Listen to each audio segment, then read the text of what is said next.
Hi, welcome to சாண்டோவர்ஸ். நான் சாண்டோ. இன்னைக்கு நம்ம பார்க்க போகிறது வந்துட்டு 9 most expensive mistakes in history. அதாவது ஹிஸ்ட்ரியில் இது ஒரு சின்ன சின்ன மிஸ்டேக்கால பெரிய எக்கானமிக்கல் டிசாஸ்டர் நடந்திருக்கும். நிறைய காசு வேஸ்ட் ஆயிருக்கும் ஒரு சின்ன மிஸ்டேக்கால. அந்த மாதிரியான 9 விஷயங்கள் தான் பார்க்க போகிறோம். வாங்க. நம்பர் 1, இன்னைக்கு வந்துட்டு யூஎஸ்ஏல இருக்கிற அலாஸ்கான்ற சிட்டி வந்து எவ்வளோ பெரிய சிட்டி அண்ட் எவ்வளோ பெரிய எக்கானமின்றது நம்ம எல்லாருக்குமே தெரியும்.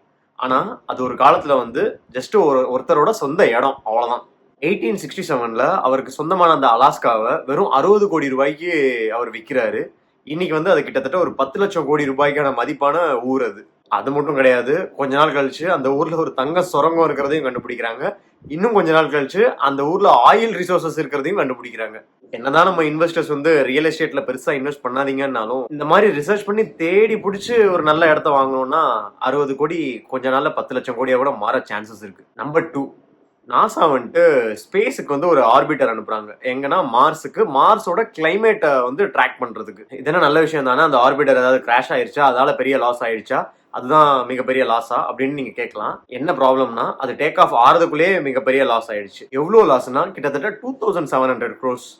அந்த லாஸுக்கான ரீசன் தெரியுமா? ரொம்ப ரொம்ப பேசிக்கான சில்லியான ரீசன். எவ்வளோ பெரிய ஸ்பேஸ் கிராஃப்டை மார்ஸுக்கு அனுப்ப போறாங்க, பட் ஆனால் இதை கவனிக்காம விட்டுட்டாங்க. என்னன்னா நாசா வந்துட்டு அதை பில்ட் பண்றதுக்கு ஒரு கான்ட்ராக்டர் பிடிச்சிருக்காங்க. ஸோ இவங்களோட டேட்டாஸ்லாம் அவங்களுக்கு கொடுத்துருக்காங்க. அதை வச்சு அவங்க பில்ட் பண்ண போறாங்க.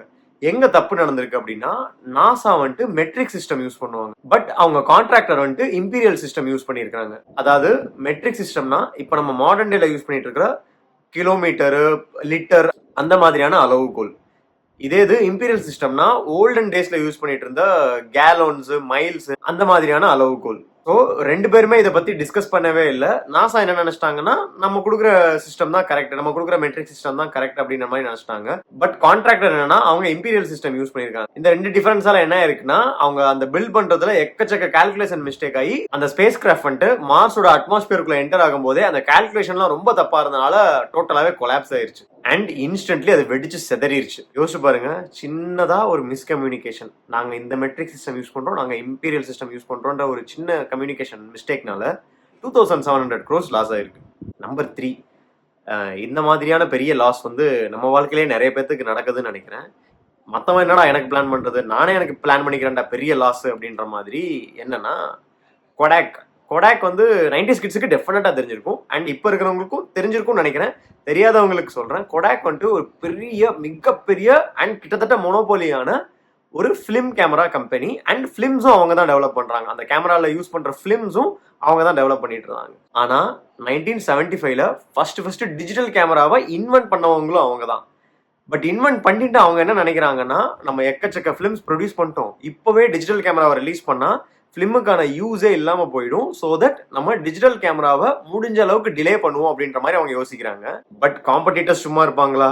சோனி, கேனான், நிக்கான்லாம் வந்துட்டு இப்படி ஒரு டெக்னாலஜி இருக்கா, இருங்க நானும் டெவலப் பண்றேன் அப்படின்ட்டு அவங்க தாறுமாறா டிஜிட்டல் கேமராஸை ப்ரொடியூஸ் பண்ணி வித்து தள்ள ஆரம்பிச்சிட்டாங்க. அது செம்ம ஹிட் ஆயிருச்சு. இவென்ச்சுவலி கொடாக்கோட சேலும் பயங்கரமா டவுன் ஆகி கொஞ்சம் கொஞ்சமா அவங்க லாஸ் ஆகி இப்போ ரீசெண்டானா ஒரு 14 வருஷத்துக்கு முன்னாடி 2012ல கொடாக் கம்பெனி வந்து பேங்க்ரப்சியே ஃபைல் பண்ணிட்டாங்க. அதாவது எங்க கம்பெனி ஒண்ணுமே இல்லை, நாங்க க்ளோஸ் பண்றோன்ற மாதிரி அவங்க டிசைட் பண்ணிட்டாங்க. அவங்க வந்துட்டு கமலஹாசன், செல்வராகவன் அந்த மாதிரி படம் எடுக்கிறவங்க போல. எப்பயோ வர வேண்டியதை முன்னாடியே வர வச்சுட்டு லாஸ் ஆகிக்குவாங்க. நம்பர் 4, இது நம்மள நிறைய பேத்துக்கு ரொம்ப தெரிஞ்ச ஒரு லாஸ் தான். என்னன்னா நோக்கியா வந்துட்டு ஃபோன் மார்க்கெட்ல மிகப்பெரிய லீடரா இருந்தாங்க. மிகப்பெரிய லீடர்ல நம்பர் 1 லீடரா இருந்தாங்க. And 50% of the phone market அந்த ஒரு கம்பெனி மட்டும் வச்சிருந்தது. அதாவது 2 பேர் இருக்காங்கன்னா அதுல ஒருத்தட்ட கண்டிப்பா நோக்கியா இருக்கும். அந்த மாதிரி இருந்தவங்க டச் ஸ்கிரீனு, இந்த மாதிரி ஸ்மார்ட் போனு அதெல்லாம் பெரிய ஹிட் ஆகாதுன்னு ஒரு சின்ன தப்பு கணக்கு போட்டு பெருசா லாஸ் ஆயிட்டாங்க. இன்னைக்கும் அவங்க ஃபோன் மார்க்கெட்ல இருக்காங்க, அவ்வளவுதான். நம்பர் 5, இதுவும் அகைன் ஒரு டெக்னாலஜிக்கு அடாப்ட் ஆகாத ஒரு மிஸ்டேக் தான். ஆனா என்னன்னா டீல் வந்து அவங்களுக்கு ரொம்ப சீப்பா கிடைச்சிருக்கு, இருந்தும் அவங்க வேணான்னு சொல்லியிருக்காங்க. யாருன்னா பிளாக் பஸ்டர் அப்படிங்கிறவங்க பேசிக்கலி ஒரு டிவிடி கம்பெனி. சாதாரண டிவிடி கம்பெனி கிடையாது, வேர்ல்டு வைட் ஒரு பெரிய டிவிடி கம்பெனி. இவங்க வந்துட்டு ஃபுல் அண்ட் ஃபுல் பிசிக்கல் ஸ்டோர்ஸ்ல தான் அவங்களோட டிவிடியும் செல் பண்ணிட்டு இருந்தாங்க. அண்ட் கொஞ்சம் கொஞ்சமா டெக்னாலஜி எவால்வ் ஆகும் போதும், இன்டர்நெட்லாம் வரும்போதும் நெட்ஃபிளிக்ஸ் அப்படின்னு சொல்லிட்டு ஒன்று கண்டுபிடிக்கிறாங்க. அவங்க அந்த கம்பெனியை பிளாக் பஸ்டர் கிட்ட விற்கிறதுக்கும் ட்ரை பண்றாங்க, ரொம்ப சின்ன அமௌண்ட்டுக்கு. அப்பவே ஒழுங்கா வாங்கியிருந்தா பிளாக் பஸ்டர் வந்து இன்னைக்கும் ஒரு பெரிய கம்பெனியா இருந்திருக்கும். பட் ஆனால் அவங்க ஏதோ இன்டர்நெட்டா டெக்னாலஜியா வீட்டுக்கே டேரக்டா டிவியில வந்து படம் பார்த்துருவாங்களாமா, இன்டர்நெட்லயே ஸ்ட்ரீம் ஆகுமா, அந்த படத்தையே பார்ப்பாங்களாம். இதெல்லாம் வேலைக்கு ஆகிற கதையே கிடையாது அப்படின்னு சொல்லிட்டு மக்கள் என்னைக்குமே டிவிடி தான் வாங்குவாங்க அப்படின்னு நம்பிட்டு, இந்த டீல்லாம் எங்களுக்கு வேணாம்ப்பா, நீ வேற யார்ட்டா ட்ரை பண்ணு, இதெல்லாம் வேலைக்கு ஆகாது, இதெல்லாம் விற்காது, ஏன்னா மூஞ்சி இது, இதெல்லாம் வியாபாரம் ஆகாது அப்படின்ற மாதிரி அவங்க யோசிச்சிருக்காங்க. பட் ஆனால் நெட்ஃபிளிக்ஸ் வந்துட்டு ஓ அப்படியா இருங்க சார் இதோ வர்றேன் அப்படின்னு சொல்லிட்டு சம்பவத்தை பண்ணிட்டாங்க. இன்னைக்கு நம்ம எல்லாருக்குமே நெட்ஃபிளிக்ஸ் எவ்வளவு பெரிய இடத்துல இருக்குன்னு தெரியும். அது மட்டும் இல்லாம பிளாக் பஸ்டர் வந்து அப்டேட்டே ஆகாம அந்த கம்பெனியும் பேங்க்ரப்ட் ஆயிடுச்சு. நம்பர் 6, இந்த லாஸ் டிஸ்கஸ் பண்றதை விட இது என்ன லாஸ், என்ன மாதிரியான டிசாஸ்டர்னு நம்ம நிறைய வீடியோல டிஸ்கஸ் பண்ணியிருக்கோம். பட் ஆனால் எக்கனாமிக்கலி அது எவ்வளோ பெரிய இம்பாக்டை கிரியேட் பண்ணுச்சுன்றதை பார்க்கலாம். எந்த டிசாஸ்டர்னா அகைன் த செர்னோபில் டிசாஸ்டர். அந்த பவர் பிளான்ட்ல ரொம்ப சின்ன சின்ன ப்ரோட்டோகால்ஸை மிஸ் பண்ணதுனாலையும் அண்ட் அந்த நியூக்ளியர் பவர் பிளான்ட்டோட டிசைன்ல சின்ன சின்ன ஃபிளாஸ் இருந்ததாலையும் தான் எவ்வளோ பெரிய டிசாஸ்டரே ஆச்சு. அதை கிளீன் பண்றதுக்கு மட்டும் வேர்ல்டு வைட் எல்லாரோட சப்போர்ட்டும் சேர்த்து இப்போ வரைக்கும் 200 பில்லியன்ஸுக்கு மேல செலவு பண்ணியிருக்காங்க. இந்தியன் பண மதிப்புப்படி கிட்டத்தட்ட 20,000 கோடி.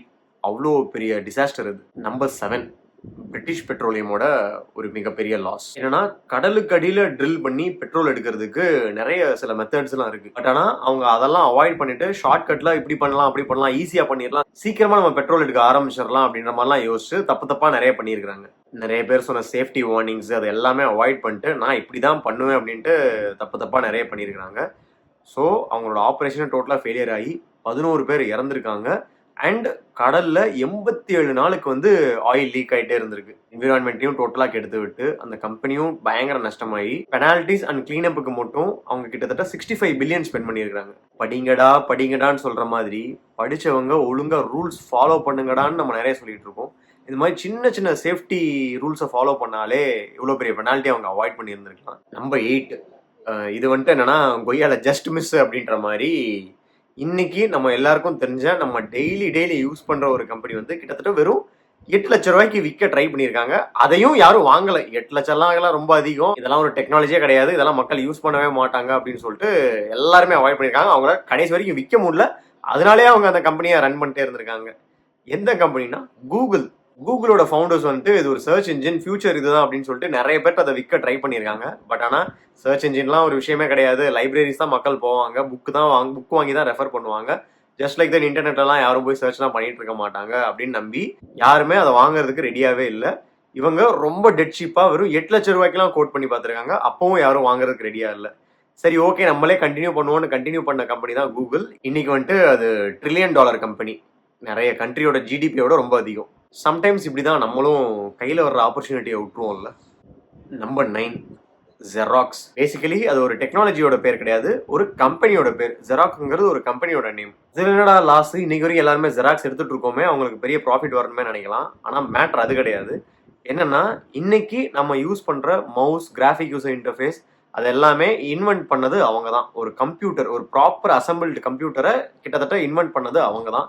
அவங்க தான் ஃபர்ஸ்ட் மவுஸ், கிராஃபிக் யூசர் இன்டர்ஃபேஸ்லாம் வச்சு கம்ப்யூட்டரை எப்படி ஆப்ரேட் பண்ணலான்ட்டு இன்வென்ட் பண்ணியிருக்காங்க.